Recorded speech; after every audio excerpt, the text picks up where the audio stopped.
Airplane or silent or whatever you have to do. This is a public service announcement about your phone.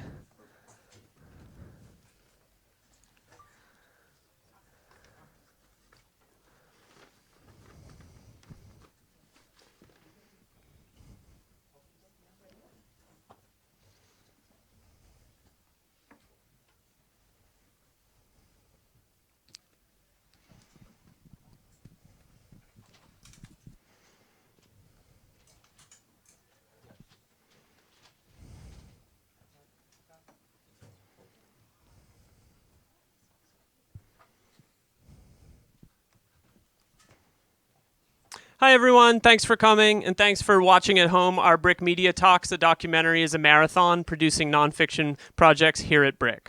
Brick is the leading presenter of free cultural programming in Brooklyn and one of the largest in New York City. We present and incubate works by artists and media makers who reflect the diversity that surrounds us. Brick's programs reach hundreds of thousands of people each year. Brick Media Talks feature professional television producers, directors, documentary filmmakers, video editors, and new media producers sharing their perspectives and stories with the community. These discussions are held throughout the borough and air on our Brooklyn Free Speech media channels. Media Talks are always free and open to the public. So tonight's media talk was inspired by a conversation or conversations with participants of our 2018 Brick Documentary Intensive, which is a program that we do where folks develop their first documentary. And after the thrill of making your first documentary wears off, finding ways to keep momentum and sustain energy is a real challenge because most people have bills to pay and jobs to go to, and some people have kids. And it doesn't even take into account the lives of documentary subjects. So I wanted to get a group of media makers together who work in the field and who make their own media and make their own projects both professionally and outside of maybe their jobs in the media world to talk about how they balance all this stuff. So we have three amazing panelists for here tonight, and I'd like you to please welcome Martine Granby, Eleanor Kagan, and Caitlin May Burke. Yay! Hi, hi, hi, hi, hi, hello, hello. Hi, hi. All right, I'm going to start by reading all your bios. I hope that's okay. Is that cool? Yeah. Okay, cool. This is going to take a minute, so please bear with me. Martine Granby is a visual storyteller. She's currently a producer with the Brooklyn-based Brick TV, where she's co-produced and directed the Emmy-winning Be Heard documentary series, Be Heard Town Halls, and the weekly magazine show Going In with Brian Vines. As a fellow with Cartaquin Film Diverse Voices and Doc programs, she started production on her current film, The Mask That Grins and Lies. The Mask That Grins and Lies is a meditative feature-length documentary film addressing the invisibility of black women's mental illness and the stigma that silences a community. She's a graduate of Northwestern's Medill School of Journalism. Medill. Sorry, I should have checked with you. Okay. Martine, thank you for being here. Thank you for having me. You can clap. You can clap. We're a fun group. Eleanor Kagan, in the center here, strives to build communities with her work, whether it be through podcasts, innovative audio, or live events. Prior to joining Pineapple Street Media in 2018 as a senior producer, she served as BuzzFeed's director of audio and spearheaded several critically acclaimed podcasts, including Another Round, See Something, Say Something, and The Thirst Aid Kit. She's produced more than 100 live events in 3 countries and has been on staff at NPR's Ask Me Another, NPR Music, and WFUV. Her latest series, Julie, The Unwinding of the Miracle, explores the process of dying. Hi, Eleanor. How are you? It's so much stuff to read. Too much stuff. Woo. I'm going to not talk after this. Caitlin May Burke is an Emmy-winning producer. Documentary features she produced have screened and won awards at Sundance, Berlinale, Tribeca, True False, BAM Cinema Fest, MoMA, the Museum of the Moving Image, and in movie theaters internationally. Caitlin's work as a producer and director has been broadcast on ABC, CNBC, Discovery Networks, ESPN, Field of Vision, OWN, TLC, and YouTube Red. She's an alumna of Berlinale Talents, an inaugural inductee into Doc NYC's 40 Under 40, and is currently the program manager for Tribeca Film Institute's If Then Shorts, which funds short documentary films. Hi, Caitlin. Hi. Wow, what an amazing I feel like we're done. That was so good. That's good. Good night. Good panel. So we're going to, good to have you. Thank you so much. So we're going to watch some clips to start of work that you all have done, and we're going to go right down the line and introduce that. We're going to have them introduce all 3 clips, and then we're going to watch all 3 clips, and then we're going to talk a little bit about making those films and some of the challenges. So we're going to have Martine first introduce The Mask That Grins and Lies. Eleanor is going to introduce Julie, and then Caitlin is going to introduce Obit. Martine. Liam. Hi. Hi. Do you want to talk about The Mask That Grins and Lies? Sure. Just tell us a little bit about what it. we're going to see and what it is. Yep. So it's my first feature-length documentary about Black women and mental illness, and it's basically now about my family and the history of silence around that. So I'm in. We'll get to all the things and the nuts and bolts about it, but what you're about to see is a clip with me and my grandmother and some telling moments. Cool. Yeah. Eleanor, do you want to talk a little bit about Julie? You know, I was thinking about this, and I kind of, I think the 30-second clip you're going to play is something I'm curious for people to just experience cold. Okay. And then I can talk Damn about it, more about Eleanor. it. So withholding. Is that okay? Yeah, that's totally fine. Okay. That's totally fine. Cool. Caitlin, how do you follow that up? Do you want to tell us anything about Obit? I think I'm excited to talk about Obit after people see the teaser. Obit is a feature documentary about the obituary department at the New York Times that premiered in 2016 at Tribeca and then did theatrical internationally after that. And all of that sounds great. And so I want to talk about what it was actually like with that movie after you see it. Cool. Let's roll these clips, please. It's weird because you guys are sitting. It's going to happen behind you.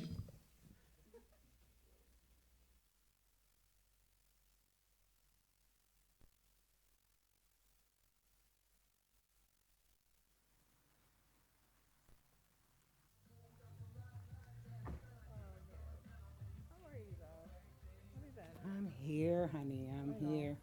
I'm really happy you're here. Yeah, I'm happy too. The problem with my family, they don't have the same coping mechanisms that I do. What are yours?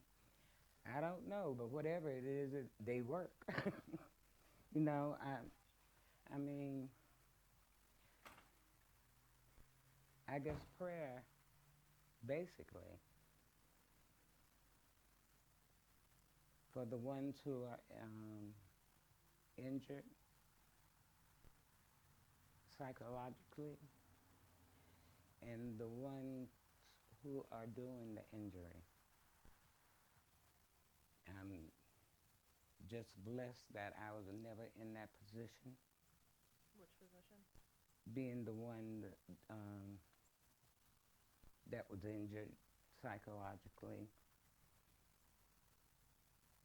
And you would think that I would be because of the loss of my father at 7. Yeah, what happened there? My mother killed him. You were in the house, right? We were all in the house. It was 3 o'clock in the morning. But after 15 years of brutalizing her, she couldn't take it anymore.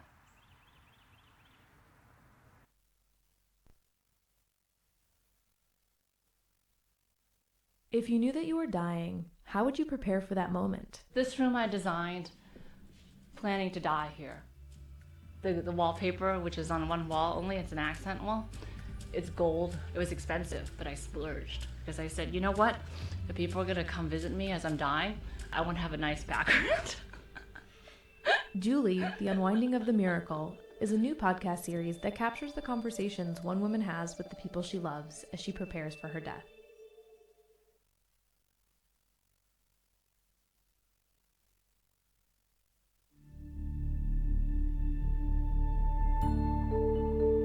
There aren't too many of us doing this anymore. I mean, you could count it on one hand. I got a few for you. Ms. Miller, it's Bruce Weber at the New York Times. We would like to run an obituary about your husband.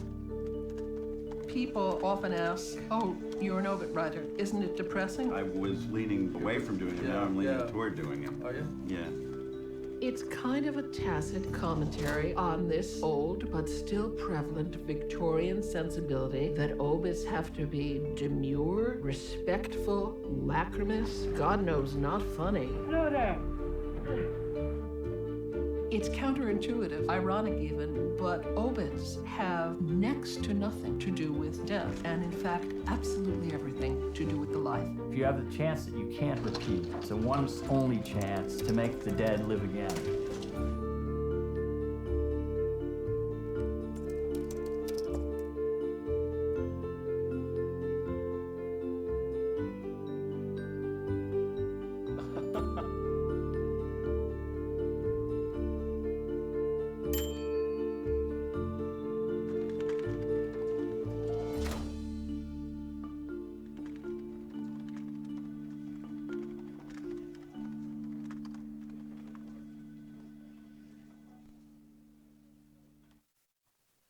Wow.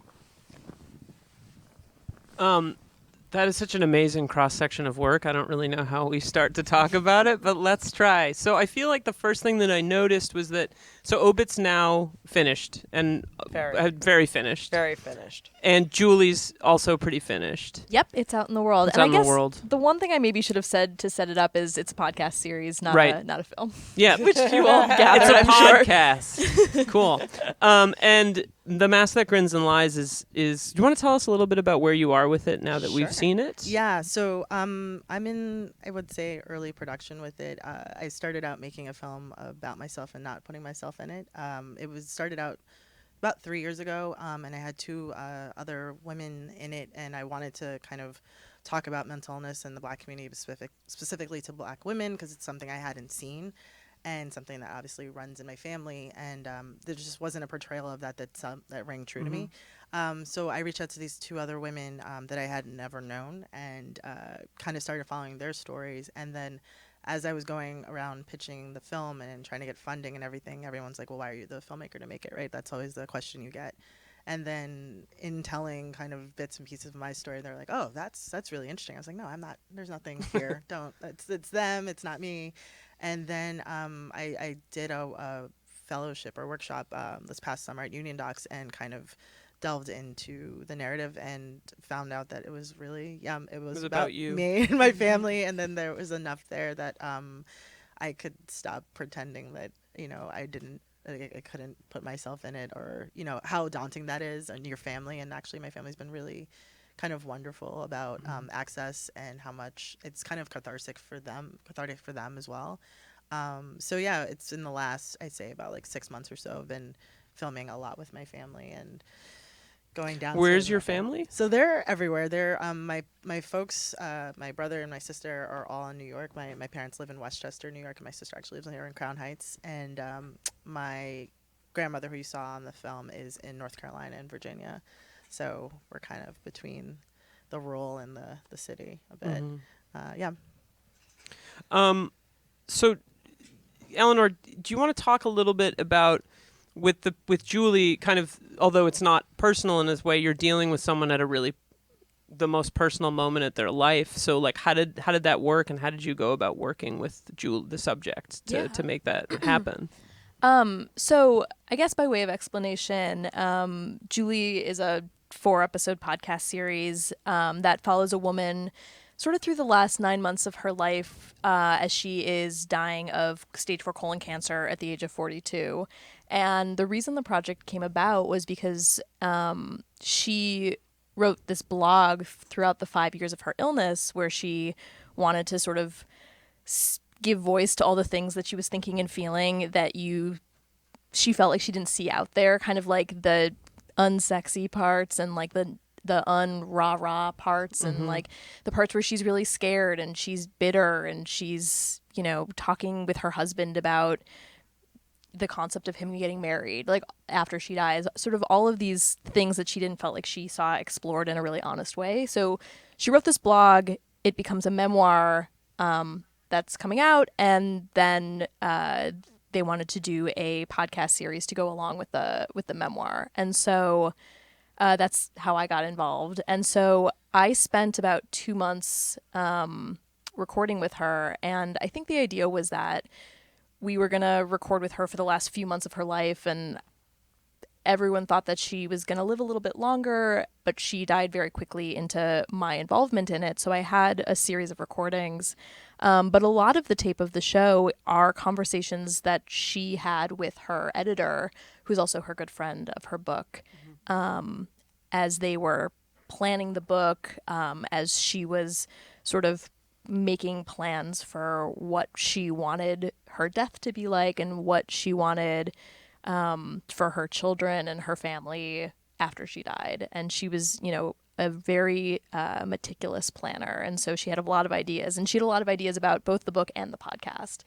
It's kind of cool. It was great because when you are helping facilitate somebody's story that's not your own, especially someone who's not going to live to see it, it's an incredible amount of responsibility. And so having Julie say what her wishes were and sort of be sort of the guide of how she wanted to tell her story was a good roadmap for us. And so I spent sort of the next year working with audio interviews that I had recorded, that her editor Mark had recorded, that her family had recorded, and then a couple of my fellow producers had recorded before I started working on the project full time. So it was a lot of different types of tape, and we tried to figure out how to tell the story with that. So you had a lot of material, and then you had to kind of back into the narrative to figure out how the narrative would work. And like Martine, I didn't want to be in the story at all because it's not my story to tell. But one of the challenges with audio is you as the narrator, your voice is in a lot of way the B-roll. You're telling people what they're seeing, what the scene is. And so I feel like I'm in there enough to like let you know what's happening, but then I get out of the way and Julie tells her story. Hopefully. Cool. Before, just in terms of thinking about that, and I think this is a good question to open up to everyone. And Caitlin, I want to hear a little bit about Obit, but in terms of thinking about how you're on this very strange timetable when you're dealing with a subject who's ill or who's got a terminal illness. So how do you figure out when to talk about what? Like, how do you prioritize and figure this kind of stuff out? I mean, in terms of talking about her death? Yeah. Well, that was one of the things that was special about Julie, was that she was super down to talk about all of this all the time. Wow. She was so comfortable talking about it. Her whole thing was like, I want to normalize conversations about death because it's something that a lot of us are really afraid of and we don't talk about. But I'm just going to like talk about it and be super blunt and tell you what I'm thinking and feeling. And so the first time I met her, I was kind of like, do I bring this up? I'm not sure. But it was just a question of, how are you feeling? How was your day? And she's like, oh, I had this scan. Like, here's what's going on. Here's what I'm pissed about. Like real life stuff. She was super open and ready to talk about all of it. So it made it okay to go there with her. Cool. That's an interesting access question, though, because obviously this is something that is incredibly serious and like very much all of our worst fears. But you're talking about people where you can assume that they can withdraw consent and then your project takes a very different direction. And so I think that that's a question that we've all had to face in terms of like when you ask what questions, and knowing that some of the harder ones might just like pull the rug out from the entire thing because someone can stop returning your calls. Right. And like some of that, I've thought a lot about access building because I like almost exclusively produce.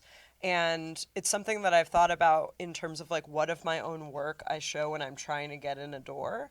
That like, if I want to film a refugee soccer camp in a church, then I'm going to show them the blind senior swimmer who is like really inspirational and not the like experimental film about the Church of Satan. Like it's just, but I think that there are questions that are like that too when you're talking to someone, and if you know something is, or you perceive it to be like the crux of the film, sort of when you introduce that into the conversation is really important. And if it's, there's always the scary thing that you're going to lose that opportunity, but also if it comes too early, then you don't get to ask all of the other questions either.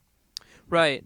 So it's sort of about like, it's again a question of balance and knowing like what's appropriate at a given time with folks, I feel like is a way to think about it maybe. I'm not sure. Caitlin, speaking a little bit about Obit, like watching in terms of I feel like the thing that spoke to me the most in the trailer is the fact that it's about not a newsroom per se, but it is kind of about that kind of culture and the way that they do things. And like, I feel like that world is very hard to access and get into. So how as a producer do you manage that? Vanessa Gould, who directed Obit, is a genius, and I have to say that every time I talk about the movie. And I have a lot of other things to say about, like, that movie looks shiny. It looks like $1 million, and it was a straight nightmare to make. And we made it in a storage unit on top of a garbage dump in Red Hook. And Wait, what? Yeah. So like that movie looks really great. And it looks like it's like super fully funded, and that it looks like amazing. A breeze. And when the director cold emailed me. So I took the meeting and I was like, oh yeah, all of the documentaries I've made up until this point were like artistic and hard. This will be super easy to raise money for. Everyone wants to see a movie about the New York Times. And like in post-production in this movie, I made a pizza last for like a week and a half because I took another job in the middle of the movie to like survive, to get to the end. How long did this film take? I think for around 5 years, but I worked on the last 2.5. So wow. Yeah, that might be an exaggeration, but from like concept to theatrical, probably that's accurate. But in terms of access, the New York Times had been burned before by another film that I won't name, but there are only 2 films about the New York Times that aren't Bill Cunningham. And that was something where they kind of like they run amok in the newsroom, and it was they just really, and they're the New York Times. They don't have to give anyone access, right? And they have 1 trillion very high-powered lawyers. So Vanessa came in with this like surgical plan, and she said, "I won't film anything that's not on this plan, and I'm going to shoot in 5 days, and then I'm going to have interviews on these days, and like full." And so every writer had to give their own had to consent as well. Right. But it was something where the Times, she had just done such a good job really outlining exactly what it was that she wanted to do. Another thing is that like we didn't take the access for granted. If you see like the font of the newspaper is something we paid for. That like every part of this is like also very meticulously arranged with them, which I think was really necessary for the access because they felt very in control. And the reason they should always feel in control because they have incredibly high-powered lawyers, and the moment you step out of line, the movie dies. But the other important thing for us is that we didn't make it with any financial support from the Times. The only thing that they got to do was that they got to do a legal review, but they didn't have to promote it. They did not give us a cent. We gave them a lot of money to be able to use the footage. And I think that that's sort of a safeguard for them too, in terms of the relationship, because it was all so negotiated, and because we didn't stay 5 minutes beyond when we said we were going to be in there, because it is an active newsroom, and it is something where obits are a little bit different than the other newsroom, but they're all on deadline. And so like if you see the film, you can see their irritation and frustration is that they're approaching their deadline, and also that Vanessa is asking them a question in the moments where they have 20 minutes before it goes to press. Right. But yeah, I think that preparation on her part, and the fact that we were so like we didn't bring in any equipment that we hadn't cleared. And so I think that just like that's something that I like to bring to every production, even if I'm just hanging out in someone's house, because they deserve the same level of respect as the New York Times, even if they don't have a lawyer. Right. And that's something that I think everyone should be considering in their access building, which is like, don't take advantage of people just because you aren't afraid of them, because they deserve that respect even more because they don't have that empowerment. Right. So it's like you're treating everyone in the same way because you're wanting to make sure that the treatment is across the board the same and stuff like that. So with that in mind, when you're dealing with, let's say, familial tension, or you're dealing with someone who's terminally ill, or you're dealing with a major company, inevitably whenever you're making a documentary, and I ask this because I'm meeting with our documentary students right now, and they're all in that phase where I sit down with them and I'm like, how's it going? And they're like, it's terrible, everything's terrible, the movie's falling apart, I hate it. And they're sort of in this difficult position where maybe subjects are non-communicative, they're scrambling, they're rewriting, they're figuring out what the story is. How do you deal with that stuff? So I have some general questions, and that's one of them. I can't say the word before 11 p.m. on Access TV, public access TV, but I will say in the SHIT is the expression that we use. But I mean, I'll talk about where I am now. I mean, I thought this film was dead in the water several times because of access, because it's just not a light subject that you enter into, and is like, you know, Caitlin said, you have to give everyone that respect, and really you treat everyone like, okay, you're negotiating every single time. This level of trust is kind of the first and foremost thing you do with every subject. And every time you're renegotiating that, because you're a stranger, you're coming into their home, you're asking them these really intimate questions, you're asking them to divulge so much, and they're not honestly getting anything out of it other than this work that you're creating for them. And so even with my family, I tiptoe around it. I definitely wear the hat of like, I'm the daughter, but I'm also the producer director. You know, I'm checking in every second and never taking for granted that this is, that I know this person, but I also like know what the work I'm asking. And then the moments where you feel like you are, the film is falling apart. I mean, I think I can speak for all of us that you always feel like that. You never feel like you have a handle on the film. Point. If you feel like you have a handle on the film, you should stop making it because you're not trying hard enough. You know what I mean? You're not getting to that, like, the heart of the film. Interesting. You mean like you're not going deep enough? You're not or, going, okay. not trying. I mean, like, yeah, I get you're just it, not. yeah. You're not getting to the thing that you're really trying to go after because it's hard. It's not like nobody. If it was easy, everyone would do it, right? But the one thing that always kind of keeps me grounded is I remember what brought me to this project in the first place. Like, what's the one thing that drew me to make this in the first place? And I have to remind myself, okay, so it's like seeing myself or like having that. For someone else, being able to see themselves on screen in these really hard moments, that will mean something. Even in the moment, I'm like, I don't care anymore. I don't care. I'm in the fetal position in the bathroom. Like, it's over. I don't care. But you know, you have fetal to kind position. of a lot of fetal position moments. A lot of like watching silly shows on Netflix to get you through it. But you have to just remember those moments of like what brought you to this, and then also. Even now that's my family, but even when I was working with two other folks that I didn't, know in that way, I also made a promise to them to continue this piece. And so as hard as this is, we're just going to like trudge through and figure it out.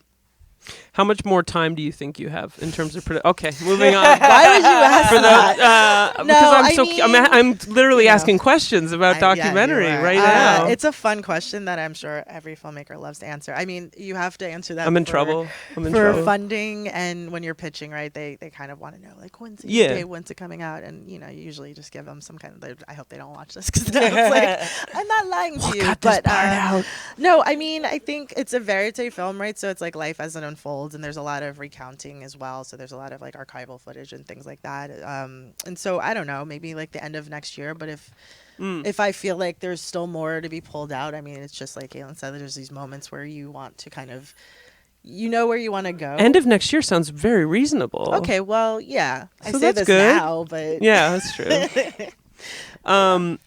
Anything to add in terms of what you do when you're in that crisis moment, that crisis point? I mean, I feel like you so nailed so much, and I agree with so much of what you said, is that everyone goes through it.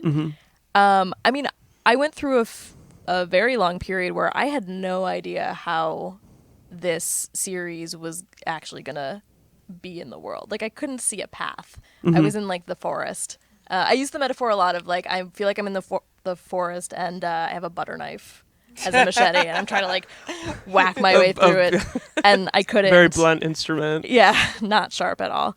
And I like didn't see a way that these hours and hours of tapes would become a story that you could listen to. Because like I knew the emotion was there, and I knew that there was tape that I would listen to and like cry in the office with my fellow producers. But I was like, how do I fashion this into a story that you can follow, that gives you a sense of who this woman is and what she wants, but is also something that you want to listen to. Right. Like, I think what we really tried to do, and I think what Julie really tried to do with her book was, yes, the story is about death, but in many ways, in the way that Obit is about life, like Julie's story is about life, and it's very hopeful in a lot of ways. And so we just tried to lean into that without getting maudlin. Yeah, that's my impression listening to it. I didn't feel super. I sort of held off because I was like, but then I listened to it and I didn't feel depressed. I'm really glad. Yeah, I to felt hear good. That. But to go back to your question, I think the thing that got me through and my team through were two things. One, I felt like we owed it to Julie to deliver her story to the world the best we could. Like, I wanted to do right by her because this is what she really wanted.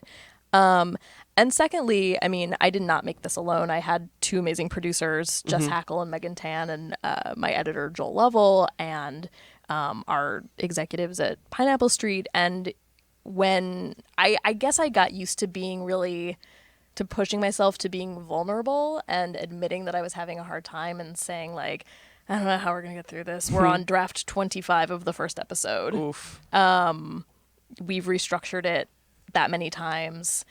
Like, I'm having a hard time here. And at one point, my editor, Joel, was like, yeah, it's always like this. Like, any podcast series you listen to has gone through something like this, where it's hard. This is the work. Is it also hard to you have to be sort of clinical in terms of going like, what's the story, what's the structure? You're dealing with like this really difficult real life stuff, but at a certain point you have to be like, okay, this tape is good or this tape is bad. Like, how do you kind of figure out that balance between thinking about how you feel listening to it and how you use it to tell a story?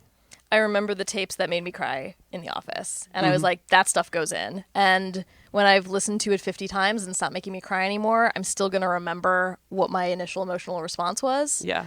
And that's something. So you can kind of recall that stuff. Yeah. Wow. But yeah, it was hard. Sure. Glad we finished. That's why we're here, to talk about it being hard. Caitlin. Yes. Thinking about, do you have was there a moment on Obit where it was like, everything exploded? Was there multiple moments on Obit where it felt like everything was going to explode? Yes, endlessly. Tell me about no one one. wanted to give us any money. I mean, I think this is so. Obit is my 5th feature, and I'm on 10 now, so it's like right in the middle. And it's had a nice life. There were a lot of. I mean, I think the thing is like with any of them, all it is that you have to stay in love with the project and stay in love with the people you're making it with, and that is like incredible producer privilege that I get. It's not on me to make it brilliant. It's on me to make sure that the person who's making it brilliant has snacks and like has what they need to be able to create. And so I actually am like the person in the catastrophe who cannot be the all is lost. Right. And like whether or not I actually think that's true, like whether or not I think that we're actually gonna like that it won't be a movie and we'll have wasted all of this time and money making it. I mean, with Obit, it was really just that it was an ambitious and expensive project to do that really didn't get any support until the bitter end. And so there were a lot of things where like we just turned the lights off or we asked for a lot of favors. Like I left for 3 months and took another job because we didn't have enough money. I think someone remortgaged their house. This is all stuff that happens in the documentary. Right. And to your point to Martine, when I have been really lucky to work with a lot of like really early career or like first or second time directors once they figure out that having a producer is nice. And so when I'm making their budget and they like lose their minds, I'm like, every documentary is going to take 5 to 7 years and $300,000 to $500,000. And then they panic about that because they thought it would be like 2 years and done, or that's such a that is an unfathomable amount of money. Right. But it's also kind of freeing because it's not money that we have. And so it's not something where it's like, oh, well, I just have to move into a smaller apartment and I'll be able to afford my movie. Right. Like, it's just not possible. And so that's also like a terrifying gift that you can have, is to just know like, this is going to take some time and it's going to take resources outside of myself. I mean, a lot of Obit, some of the Obit nightmares happened like when we were premiering. When we were literally last minute, Vanessa, the director, was coming down the stairs to go like watch the final cut that we were going to play at the premiere, and she fell down and broke both of her ankles. And so so wow, that's the kind of but real life stuff. Right, that happens, and the movie but no one else who's seen the movie on Amazon or wherever else it is, no one in the audience knows that's true.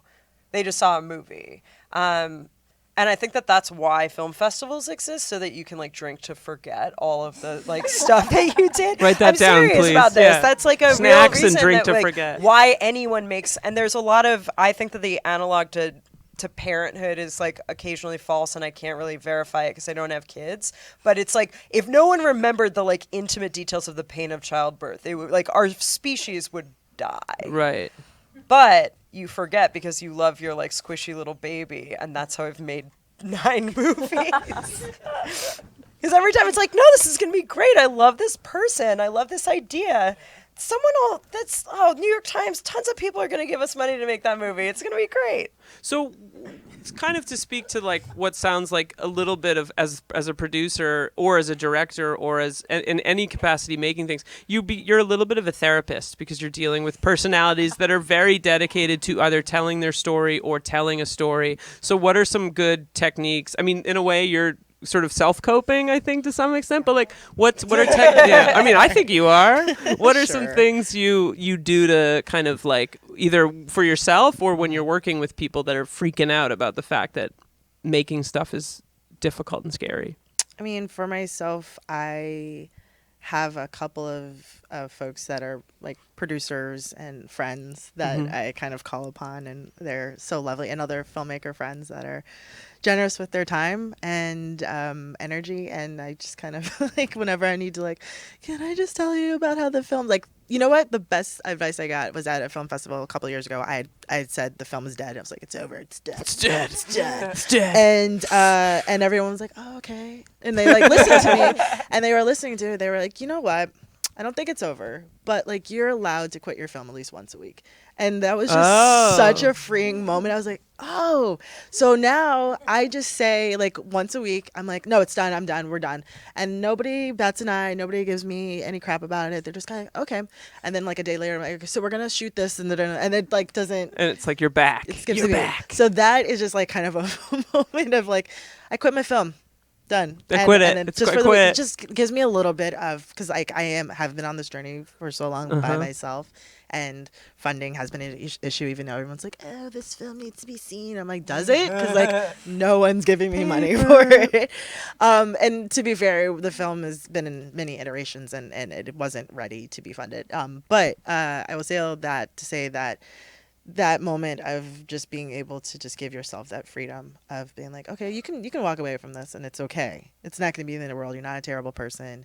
You can make another film. This is not the only thing you're going to make. So like giving yourself permission to be like, yeah. Wow. And then of course, you're going to get back on it, but right. You just give yourself a little bit of a break. But that's like, I feel like that's undervalued, the ability to say like, I don't want to, because agree. everyone feels like they have to be doing stuff all the time. I agree. And I have a full-time job. I work here at Brick, and a lot of the times I'm like, this is too much. This is too much. Yeah. Who's doing this? Who wants Why to am do I doing this? Why am I doing this? The why is, and again, you have to go back to like the why of it all. But yeah. Producer therapy. Both, I have a real therapist who I don't talk to about producing that much, but I have a friend who is, and what I love about her is that like it's an exchange, but she ends every like upsetting like nightmare thing with just haha. So it's like, oh, well, all of the subjects decided they were going to go on a cruise for the 1 week that we like flew to Iceland to film with them. And also the equipment is being held by customs. And I think I had food poisoning. Haha. And so, and then I'm like, oh, well, my executive producers just dropped out of this project and left us $35,000 in the hole. And also we like got our gear confiscated and the kid's it's like, haha.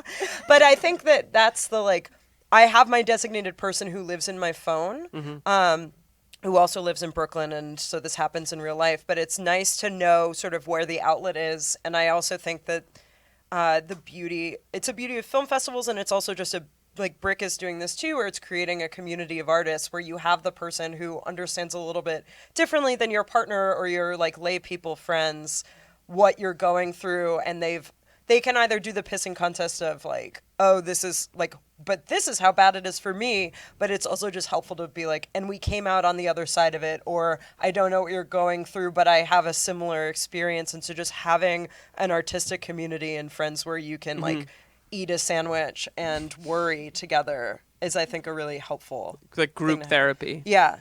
Yeah. Yeah. The group text with fellow producers is very important, which helps me immensely every day. But I'll also add to what both of you have said, which is that going through this project was, I think I dealt with my own level of imposter syndrome of like, why am I the right person to make this?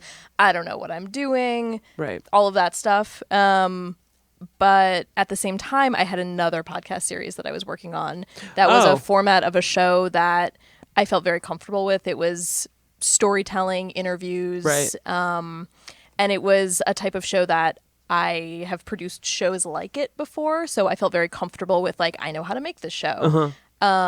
So I would spend like part of the week working on Julie, where I was like, I don't know what I'm doing, and then spend the other part of the week being like, I do know what I'm doing.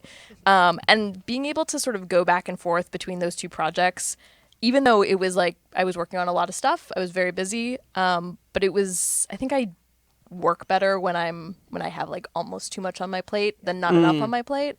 I think so too. I don't know what that's about. Me, I think I do too. I think so too, Eleanor. What about you? Yeah. But having a show that I felt comfortable in and a show that I felt like less comfortable in helped. And that other show actually just came out on Monday. Okay. Wow. You should all subscribe. It's called Going Through It. It also helped that it was a show that was literally stories of women who were going through very tough things in their lives. Wow. So it all was of a piece. I don't know. Yeah. Well, I think that's interesting because it's sort of like you used the metaphor earlier of like hacking through a forest with a butter knife. But then you had this other thing where you're hacking through the forest with like a very sharp machete because you know what it is. Like it's kind of like you know how to use that part of your brain in a certain way, but then you move to the other thing and you have to figure out what's going on with it a little bit. Like, is it help to have that kind of compartmentalization? I want to talk about compartmentalization I think, a little bit. I mean, it helped me because I love new things and I love doing something that I've never totally done before in exactly that way, but like think I have the skill set for. So, but that's scary. It's scary to step into something and be like, this feels new in a way. It's like a scary jump. Yeah. So to have something that feels less scary because you know how to make this or you feel like you do, helps, I don't know, allay some of that fear, I guess. Totally. How do you, in general, like you're dealing with, all three of you are dealing with films with mental health, with dealing with death, with all these illnesses, just like the general complexity of dealing with messy real life. So like, how do you not go home at the end of the day and just fetal position in the bathroom every day? Like, Who says we don't? Who says we don't? Okay, that's therapy. True. Well, I guess therapy. But like, what's a kind of way to free yourself from some of that like work a day stress of working on really heavy things? Going to therapy. I mean, I would say this is like actually, I think that we have a lot of work to do in terms of our service to filmmakers, especially like changing the face of filmmaking, which is my soapbox I'll get on later. But one of the things is that, especially in nonfiction, you are bringing people into a lot of space with people with trauma, and there's a lot of secondary trauma. And while I think it's really nice that we go to film festivals, we have these spaces where there are panels where you talk about funding or you talk about like visual storytelling. Like we need to have therapy for people going through secondary trauma, which is such a part of documentary. Right.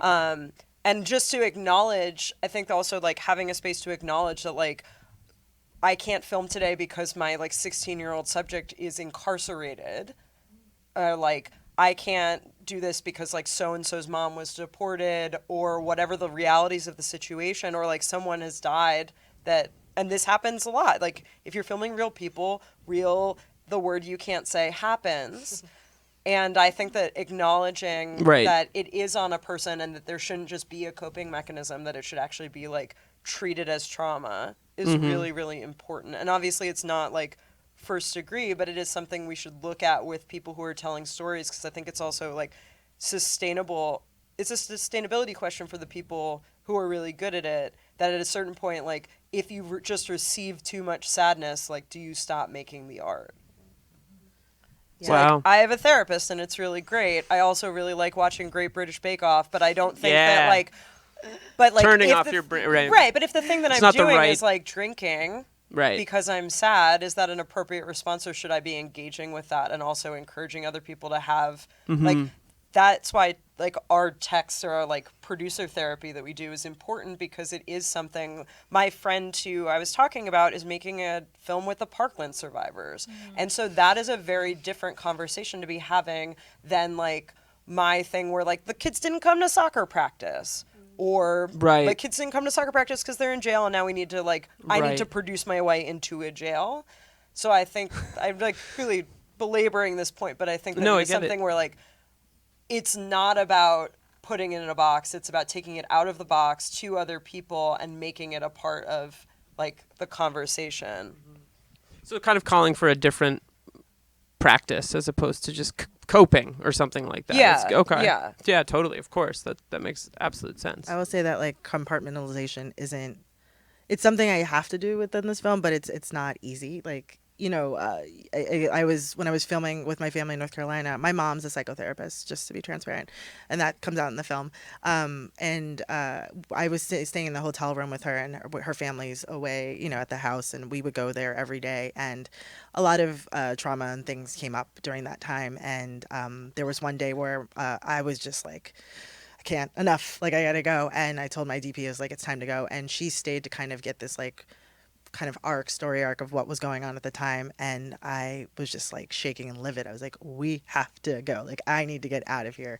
And in that moment, I was being producer director, but I was also kind of like, no one's looking out for me, right? I was like checking in with my mom and checking in with my family members.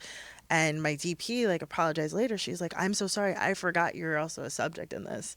And, Wow, yeah. you know, and it was like, in that moment, I was like, oh, right. You know, like there was just like this kind of, for her, she compartmentalized, and she was like, I'm just focused, and I'm a DP, and I'm going to get this, and I'm going to get the shot. And I appreciate her for that, 'cause she got some great stuff. But at the same time, I'm like, I'm in the corner and I'm freaking out, and it's been like a really crazy day. And so like, I think what Caitlin's saying is like, compartmentalization and putting it in a corner isn't something that we're kind of afforded. It's a luxury we're not afforded, because we're doing the work, and it's so intense. And it's your life. It's your life. And even if it's not your personal life story, you're also taking this home with you. And if you, I don't know if you can ever just like leave it.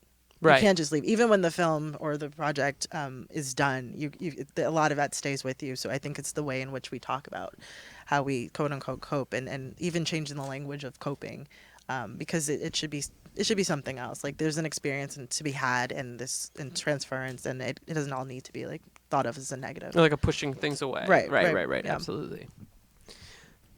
I was thinking, both of your answers are so good. It's just like there's a million things I want to say. It gives me so much to think about.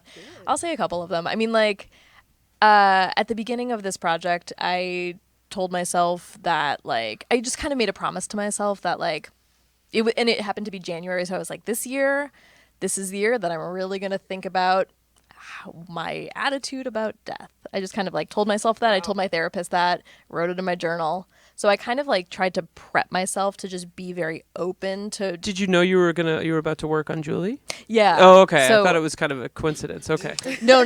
Wow. I knew I was taking this job. I knew I was going to be working on this project. So I was like, I kind of just mentally prepared to be like ready to like open myself up to going places that maybe I hadn't allowed myself to quite go as deep before. So I tried to get ready. And I think having that mindset, I tried to just stay curious for the most part. When I was in a really sad interview or I was sitting with someone who was crying, I tried to, I obviously felt a lot of emotions and empathy during that, but I was also trying to remain curious of like, what is this bringing up for me? And what is this bringing up for them? And how can we be in this moment together? I don't know, the story that this brought to mind was I had done an interview with some members of Julie's family in California, and I was driving back to my friend's house where I was staying. It was like a 45-minute drive. And I listened to like this, just the saddest album I've ever heard in my life. What was it? It was called A Crow Looked at Me by... I listened to that record. Oh, man. Yeah, it's really sad. Yeah, it's, I forget the name of the artist. It's Phil Elverum, Right. who, Oh my God. Mount Erie. Oh my God! Right. Is that Yeah. the one after his wife Yep. died and left him with a tiny child? Yeah. Yep. Context. Oof.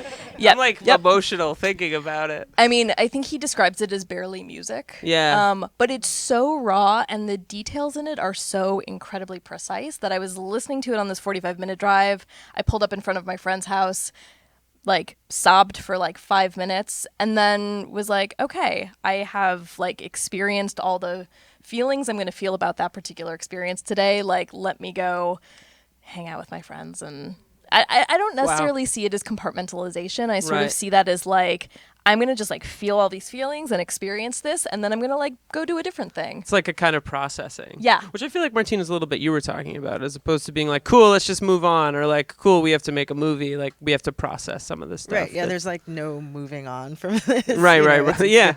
just stays with you. But I think that's a really great tactic. I'm gonna try that. See if that works. Crow looked at me. by Phil I don't think Elverum. I'm going to... Listen to that. I think that's pretty a little too sad. much. There's a follow-up album too, so I God. did a double header back to back.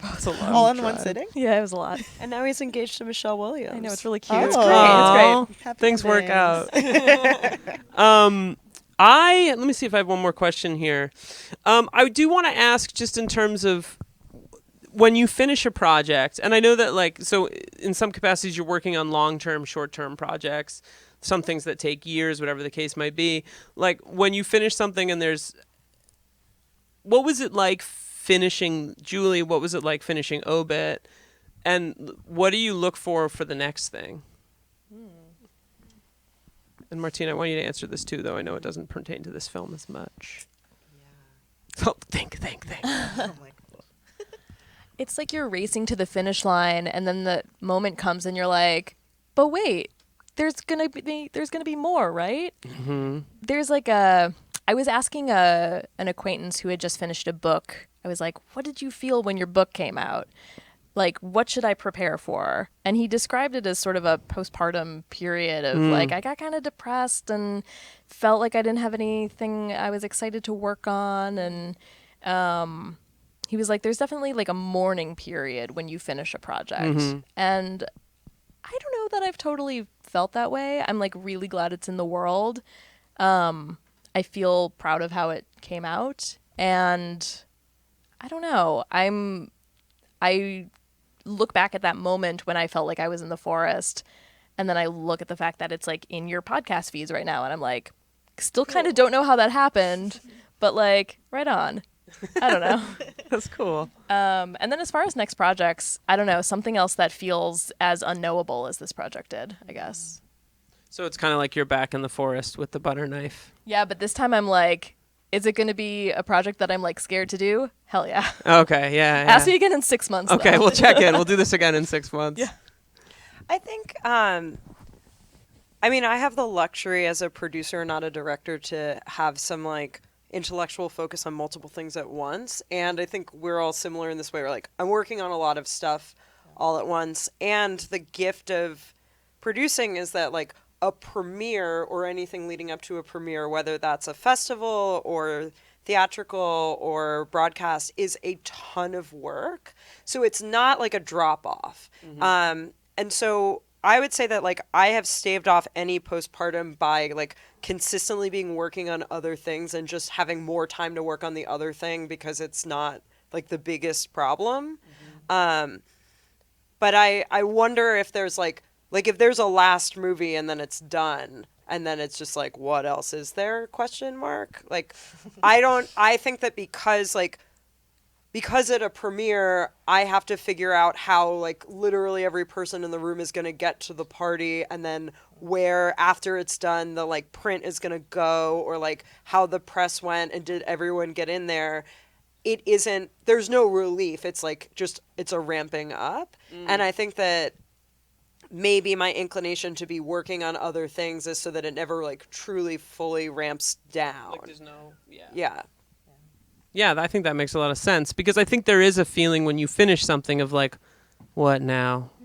Right? Like maybe that's a postpartum thing, or like, what did I just do? Like you just said. I mean, for me, working here, I make a lot of short form content Yeah. that's on some insane deadlines sometimes. And I used to have this thing of, oh, this could have been better, and then I'll just stew about how this one piece could have been better.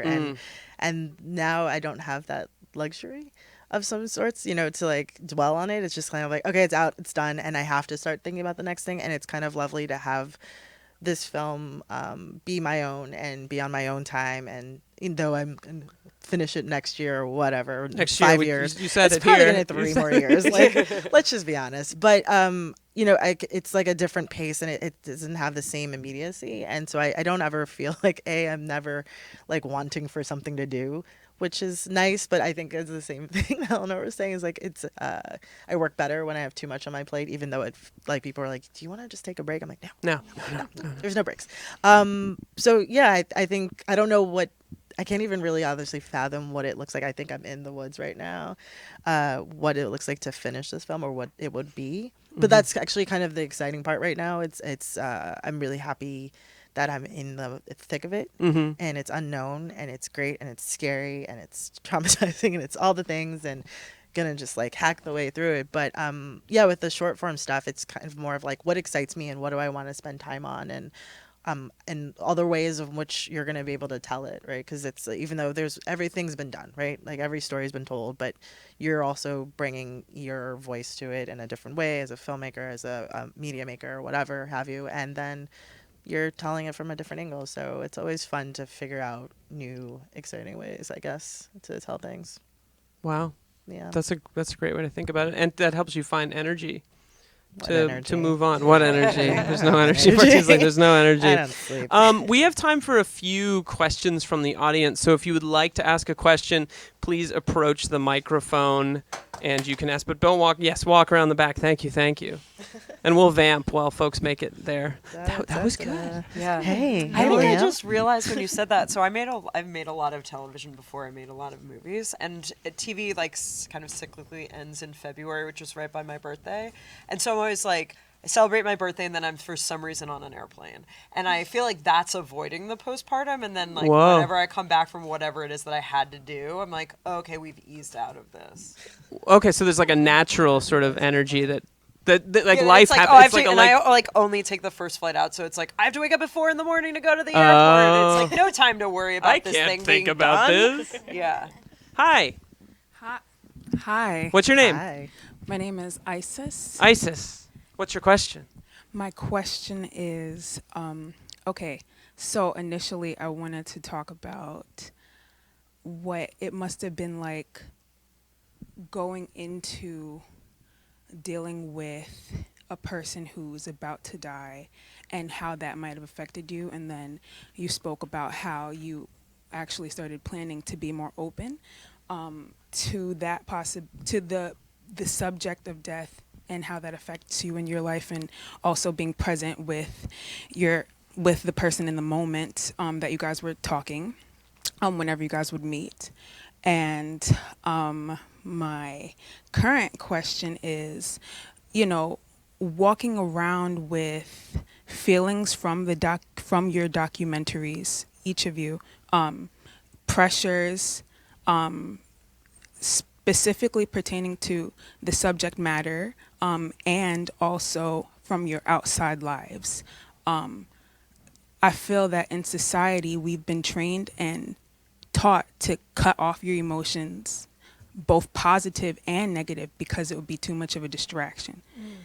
Do you feel like you're getting a hold on being able to, I guess, you can really say whatever you want to about that, because it's just a strong focus of mine right now, but also, do you feel that you've been able to carry a little bit of your emotion with you these days, opposed to, you know, having to process it, or, you know, opposed to having to process it and then kind of like separate yourself from it to go and enter the normal world, to have lunch with your friends, or to be able to focus enough to work on your documentary and any other work you might be engaging in? Thank you. What a beautiful question. That's a great question. Thank you for asking that. When you were speaking, the thing that came to mind for me was And I think I've been thinking about this a lot this year. We, as people that do what we do, are constantly asking people to be open and vulnerable for us. So I've been trying to take a cue from the question, what I'm asking of other people, and sort of bring my own honesty and vulnerability to that. So that is sort of an exchange that I think I've been thinking a lot about. And when I'm more vulnerable, I find that I am able to connect more with people. Yeah, that's just a Echo really that. beautiful. Yeah, we all- That's just none a of really us- beautiful. yeah. Agreed. Nope, that's gorgeous. That's it. Let's just leave The it at end. that. Jonathan. Hi, Jonathan. Hi, I'm Jonathan.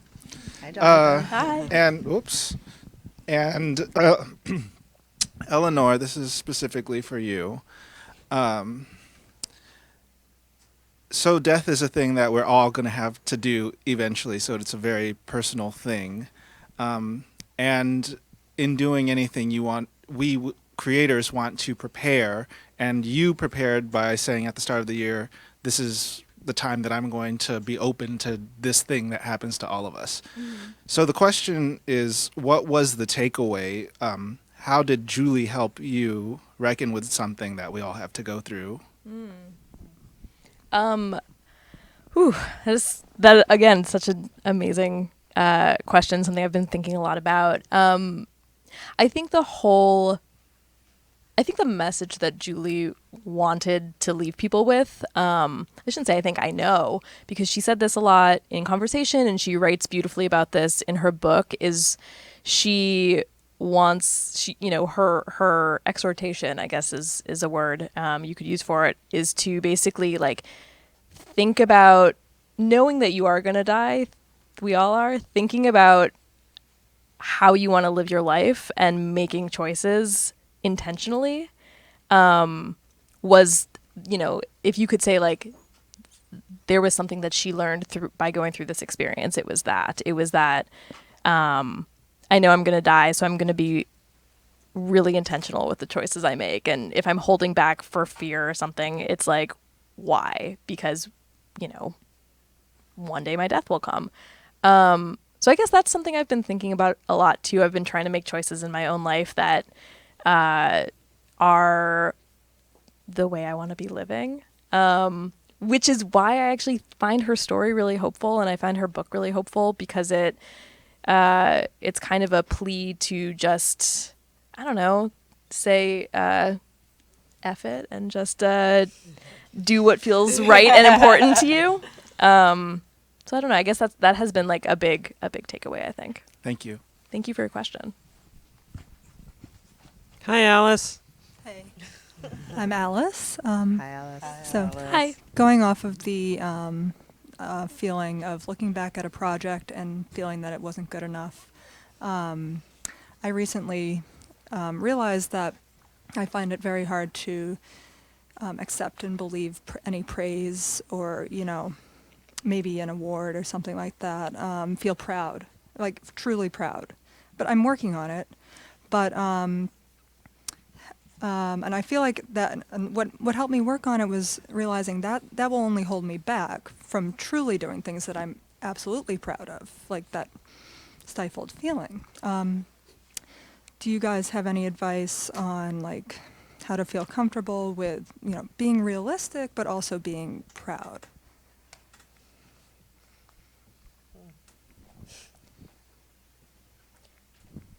I'm totally auditioning a thought here, but it's been something I've been thinking about with the idea of like being in the woods with your various weapons. There's a director I worked with who's also a genius, who said that there's a like 60-40 ratio that she wants to have doing work, that she should feel like 60% terrified of what she's doing creatively and 40% comfortable. And that way, if she fails, she's at least failed with gaining experience and growth. And I think that that's part of it. And I don't know how much it plays into the pride, but the pride can maybe not necessarily be tied to the success of the piece or sort of the validation that you receive from that, but more to like the process and the growth, which also just removes it from a lot of outside metrics. Because the thing is that like there are metrics and we all impose them on our own work. And everyone who's at every level is looking at those same metrics and also sort of more granularly at the littler ones. So like my friend whose movie's at Sundance is sad it's not at Cannes. My friend whose movie's at Tribeca is sad that it's not at Sundance. And you can do that forever. If you're nominated for an Indie Spirit, you're sad it's not an Oscar. If it's not an Oscar, you're sad it's not a Pulitzer. Like, there's just an endless cycle of this. And so the pride and the growth in the process is also, like, that's sort of the place where you can actually just do it as, like, internal. I don't know, like, that's all very easy to say, but it's just moving away from like really something external to something that can be internal that like, if you don't doubt for 20 minutes whether you should apply for something and it's only 15, then that's still growth. Well said. I love that. Thanks. Thank you. Let's see if I can do it ever. Same. Thank you, Alice. Hi, Zoe. Hi. How's it going? Good. How are Good. you? My question is, how do you draw the line between sacrificing your personal needs and personal schedule and getting the shot when you feel like absolutely indebted to a subject who has given you very precious access? Yeah, I struggled with that a lot in the beginning because of the subject matter and also my health. Like, I was trying to, straddle the two. And I just really thought intentionally about the days that I needed to be there and the days that I didn't serve somebody by being half there. And if I was tired and I needed to like just stay home, rest and eat and just watch Netflix, like that's what I needed to do on that day. Because I have done those days where I've just pushed myself and like, this needs to get done. And then this footage isn't there because I'm not present because I'm a half a person. And so I think the term self-care is, a cliche, but it's there for a reason. You really need to be kind of like present and one within yourself first to be able to do the work. Otherwise, you're not of service to anyone else. And hopefully you've given yourself enough of like communication with your subjects that they kind of understand that. And with my subject matter, it was kind of most days I'm like, I'm feeling one of these days. And they're like, got it. And some days they would have the same thing. So you kind of need to be there. You need to be a human as much as you are like the producer, director behind the camera on the same front. I mean, otherwise you burn yourself out and it's not a good look, honestly. So, yeah. And no one knows what you don't have. And this is, so people only know what's in the project. They don't know what you don't have. The first feature that I produced lost 6 cards, which is like 12 hours of footage in the first 2 weeks. And they were like, well, we should just stop making the movie because we lost everything. And there's a movie. And no one there's like, but I heard that once they went to an ice cream parlor and talked about their feelings. Like, no one can see that. They only see what you put in the movie. And so there will be instances where something really pivotal will happen in the situation depending on how you're filming that you can't be there for. And like, it's a shame, but then you find a creative solution. Yeah. Wow. Yeah. I had a similar situation with our show where we felt like there was so much tape, so many interview moments that we didn't get to have with Julie before she died. And up until the second to last draft, there was like almost like an apology of sorts in the intro, or one of the early where I sort of introduced what the show is. That was like, well, we tried to do this, but we instead did this. And then my editor was like, why are you apologizing? You get to set the expectations for your piece. So just like put what's in there and that's going to be it. Thank you. Thank you, Zoe. This has been amazing. Thank you fun. so Thank much. you. Yeah, Thank you, this has been Leo. great. We could talk for hours. Let's just keep going. No, before we wrap up, is any projects you want to tell us about? Any pitches you want to give us? Anything that you'd like to let us know about that we should know about? Everyone's looking at me. We're like, I do. I have a directly relevant thing. So I work for Tribeca Film Institute, which is the nonprofit arm of the whole Tribeca Film universe. And I run a program called If Then Shorts, and we focus on regional storytelling of documentary shorts. We do that through a pitch. We then give the winner of the pitch. We invite 5 to 7 projects. to pitch live at a partner film festival, and then the winner of that pitch gets $25,000 to make their film and mentorship and some distribution consultation. We are opening one of those this summer for Doc NYC, which will be Stories of the American Northeast, which is focusing on storytellers based in this region and stories based in this region. So if you are working on a documentary that is short, that you can loosely make for around $25,000, loosely in 6 months, I encourage you to apply. It's really, the effort of the program is to amplify diverse voices and work a lot with emerging filmmakers and really actively change the shape of nonfiction cinema. So please go to our website, which is tfiny.org, and keep an eye out because I'm very excited to read all of your applications. There are people in this room that have to apply. They know who they are. That Cool. sounds so rad. Yeah. And if like you do apply and you don't get in, or if it's just of interest, then like come watch the pitch, because I feel like that's a cool documentary thing that we don't like. Yeah. We aren't usually allowed in the room to watch how people talk about their projects, and I think it's super informative about how we talk about our own work. Yes. So that will be at Doc NYC, which is in New York City, Right. in the fall. In the fall. Cool. And we'll send we'll get a link and I'll post it on the web. We'll get it posted on the website again in case you forget. Unless there's anything else, we will call this thing. Thank you very much for coming, everybody. Thank you.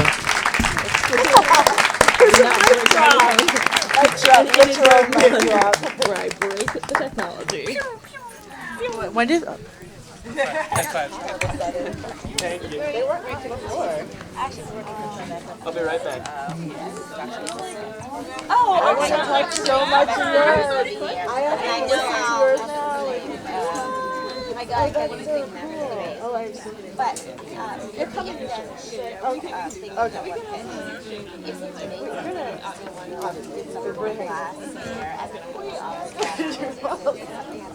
Oh, guys, you look different from the picture, okay?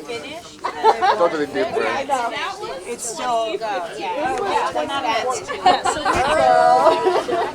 Long hair, short hair. Very